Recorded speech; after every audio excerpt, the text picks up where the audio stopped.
this is kind of one of the passes that I do that's really effective, that I have a lot of success in close guard. But the mechanics of it, a lot of people struggle with getting the knee through the middle, okay? Especially with opponents that are playing tight, close guards. The first thing that I want to do is I want to cup their armpits. But when I cup their armpits, I want to make sure they can't wrist lock me, all right? So I like to clamp here, right? And I want to be really careful that there's no way that he's going to like bend my wrists and do a wrist lock to me. Like here? Well, I mean, there's different areas. Like a lot of times people in the gi will grab it like this and then they'll get wrist locked right here, right? So like pushing in?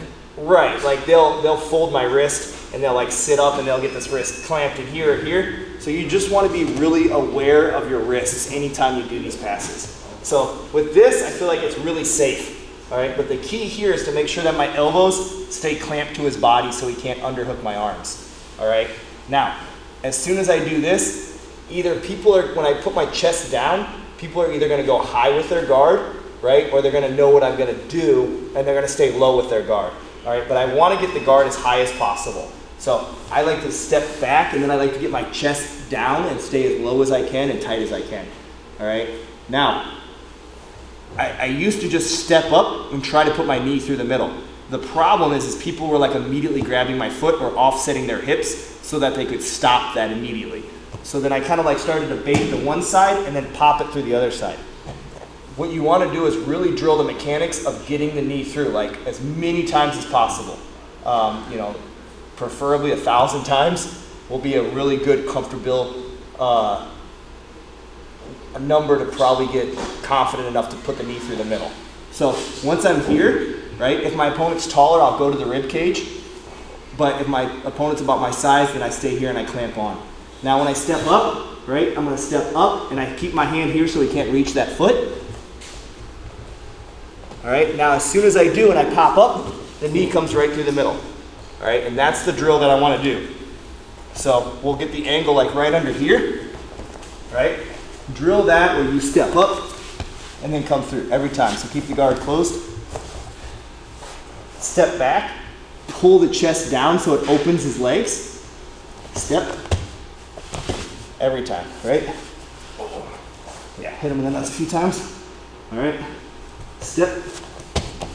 Up. And then I get the elbow and the knee to force, to reinforce each other. And then I want to lean my body this way. So if I stay like straight up like this, people will clamp on, so clamp the guard higher, right? Like they'll clamp on right here and get me stuck, and then they'll tip me over this way because I can't base, okay? So as soon as I get the knee through, I clamp onto this leg over here with my elbow and my knee meeting together. And the reason I do that is it allows me to flare my knee and elbow out on this side, and then I cross open his hips. All right, and then it also prevents the knee shield. So if he shrimps, right, it gives me the pass automatically right there because it smashes his leg down and he can't bring the knee in now. So now I can pass, okay? So come back. The main mechanics here is that it's not a speed game. It's kind of like I've got the knee through and I have a nice position here and I'm clamped onto this leg over here, whether it's staying tight or I'm bringing my head over. And now I'm just putting pressure to open those legs. The key is I don't want to get caught in half guard.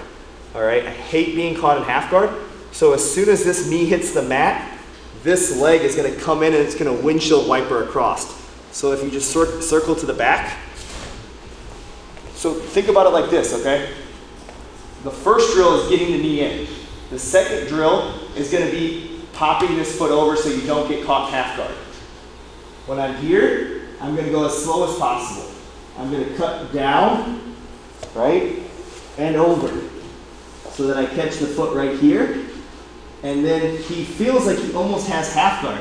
So a lot of people will clamp onto this leg here thinking like they're safe and comfortable and they have a half guard position. But what they don't realize a lot of times is I'm already past. So once I get here, all I have to do is club the head and then I just sink through. And sometimes people will squeeze that leg the whole time and it's like they're holding on for dear life, but they don't really have anything. All right, so the first drill, we get close guard, we back it up, you know, and that's just the drill that I would do over and over and over again, okay? Then the second drill is kind of one that I like to do. So just open your legs real quick, right? Like I'll have my opponent sit here like this, and I'm just gonna constantly like back step. So I'll be here, and then I wanna use it where this knee pushes the thigh, and this leg back steps, right? So like, bring it back up. So here, right? So I push the leg down, and it comes over every time. Right? So that I get that habit of like, as soon as I'm ready to pass, I go, and there's no hesitation, okay? So we gotta cover this leg, right? With this side of our body, and then this leg's doing the back stepping, okay? And it's not something you gotta go fast. You can go fast, right? But sometimes bigger opponents, stronger opponents, whatever the case is, they're not gonna open their legs super easy. So don't get impatient, just understand that their legs are gonna shake and they're gonna get weak. So as soon as I feel it opening and I know I can do it, I stay low, here, and then I'll either bring it like a knee on belly base, and then club the head, right? Flatten them out, and then I'll take my time and pass. But that's the mechanics that I use for my guard passing that I've had a lot of success with, popping that knee through the middle and then back stepping to avoid that.